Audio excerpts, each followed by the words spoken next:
Hi అందరికీ నమస్తే. నేను ఈరోజు బెండకాయ ఫ్రై చేస్తున్నాను. అది ఫంక్షన్లో చేసే విధంగా ఫంక్షన్ స్టైల్లో చేస్తున్నాను. నేను చేసే విధంగా మీరు కూడా చేసుకోండి. నేను ముందుగా 1 కిలో బెండకాయ తీసుకున్నాను. దీన్ని ఈ సైజులో ఇంతలా తీసుకోవాలి. ఎందుకంటే ఎక్కువ సన్నగా తీసుకున్నా మాడిపోతుంది, ఎక్కువ దొడ్డుగా తీసుకుంటే మళ్ళీ ఫ్రై కాదు. ఇప్పుడు దీన్ని డీప్ ఫ్రై చేసుకుందాం. ముందుగా డీప్ ఫ్రై చేసుకోనికే ఆయిల్ పోసుకుందాం. ఇప్పుడు కొద్దిగా ఫ్రై చేసుకుందాం.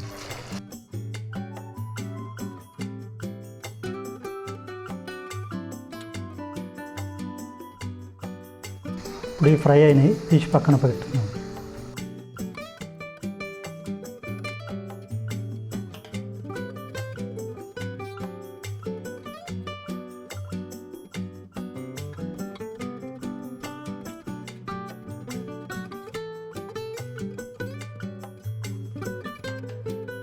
కొన్ని ఇట్లా ప్లెయిన్గా ఫ్రై చేసుకున్నాం కదా, ఈ సగంలో శనగపిండి ఉప్పు వేసుకొని చేసుకోవాలి. ఒక పిడికడి శనగపిండి వేసుకోవాలి. ఒక సగం చెంచా ఉప్పు కూడా వేసుకోవాలి. లైట్గా కొన్ని నీళ్ళు జీలకరించి కలుపుకోవాలి. ఇప్పుడు శనగపిండి కలిపినాం కదా, ఈ బెండకాయని ఇప్పుడు ఫ్రై చేసుకుందాం.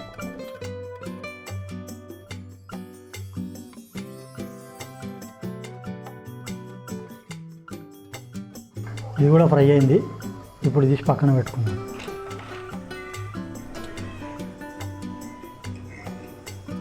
ఇప్పుడు సరిపడా పల్లీలు వేసి ఫ్రై చేసుకుందాం. పల్లీలు ఫ్రై అయినాయండి, తీసేసుకుందాం.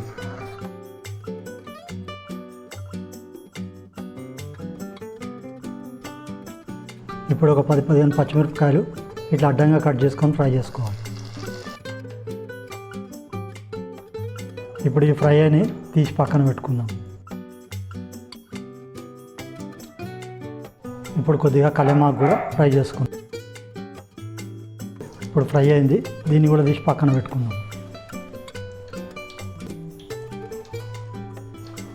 తర్వాత ఒక 10-15 ఎండుమిరపకాయలు, ఒక 10-15 ఎల్లిపాయలు, కొద్దిగా పుట్నాల పప్పు, ఇవన్నీ మిక్సీలో పౌడర్ చేసుకొని కలుపుకుందాం. ఇప్పుడు ఇదే కడాయిలో జీలకర్ర ఆవాలు వేసి తాలింపు వేసుకుందాం.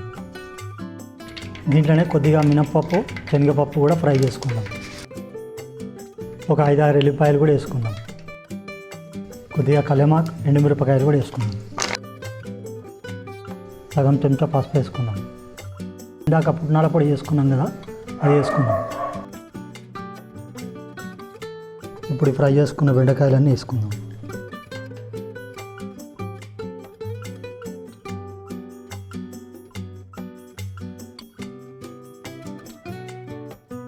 ఒక చెంచా సాల్ట్ వేసుకుందాం. ఒక చెంచా కారం కూడా వేసుకుందాం. ఇప్పుడు అన్నీ బాగా కలుపుకుందాం. చివరిగా సగం నిమ్మ చెక్క పిండుకోవాలి.